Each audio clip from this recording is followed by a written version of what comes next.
السلام علیکم ورحمۃ اللہ وبرکاتہ۔ قربانی کے مسائل پر بات چل رہی ہے۔ قربانی کے مسائل میں ایک اہم مسئلہ یہ بھی ہے کہ قربانی کے جانور کے کھال کا استعمال کس طرح سے ہو۔ اگر کوئی قربانی دینے والا شخص قربانی کے کھال کو اپنے مصرف میں استعمال کرنا چاہے تو استعمال کر سکتا ہے، بشرطے کہ کھال کی عین باقی ہو، کھال کی اصلیت باقی ہو، اور وہ اس طرح سے کہ اگر اس کھال کا کسی نے مسلح بنا لیا تو اس کا استعمال صحیح، اگر کسی نے اس کھال کی رسی بنا لی یا یہ ہے کہ اس کھال کی چھلنی بنا لی تو ان چیزوں کا استعمال خود کر سکتا ہے۔ دوسری بات یہ ہے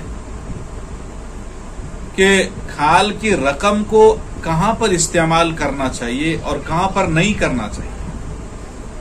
تو اس سلسلے میں یہ بات ذہن میں رہنی چاہیے کہ کھال کی رقم کا استعمال نہ تو مسجد کی مرمت میں کر سکتے ہیں، نہ ہی کسی امام اور مؤذن کی تنخواہ کے لیے کر سکتے ہیں، اور نہ ہی کسی مدرس یا خادم کی تنخواہ کی ادائیگی میں کر سکتے ہیں، اور نہ ہی اس رقم کو شفا خانوں یا دیگر رفائی کام کے لیے کر سکتے ہیں۔ کہ اگر کوئی شخص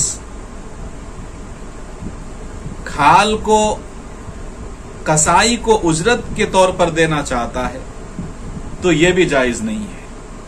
یہاں پر اور ایک بات یاد رکھنا چاہیے کہ اگر کسی شخص کی کھال چوری ہو جائے یا کوئی شخص چھین لے تو اس صورت میں کیا مسئلہ ہے؟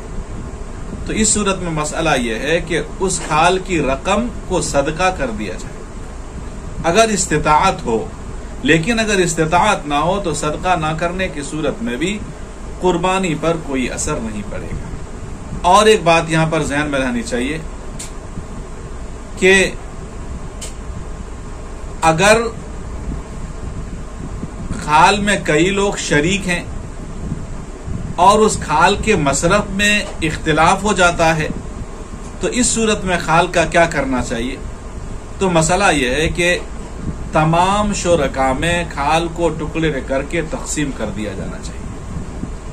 اب رہی بات کہ کھال کا صحیح مصرف کون ہے، تو اس سلسلے میں موجودہ دور میں مدارس اسلامیہ کے طلبہ سب سے بہترین مصرف ہے، کیونکہ انہیں دینے کی صورت میں صدقہ کے ثواب کے ساتھ ساتھ اشاعت دین کا ثواب بھی ملے گا۔ لہذا قربانی کے کھال کا سب سے بہترین مصرف مدارس اسلامیہ کے طلبہ ہے۔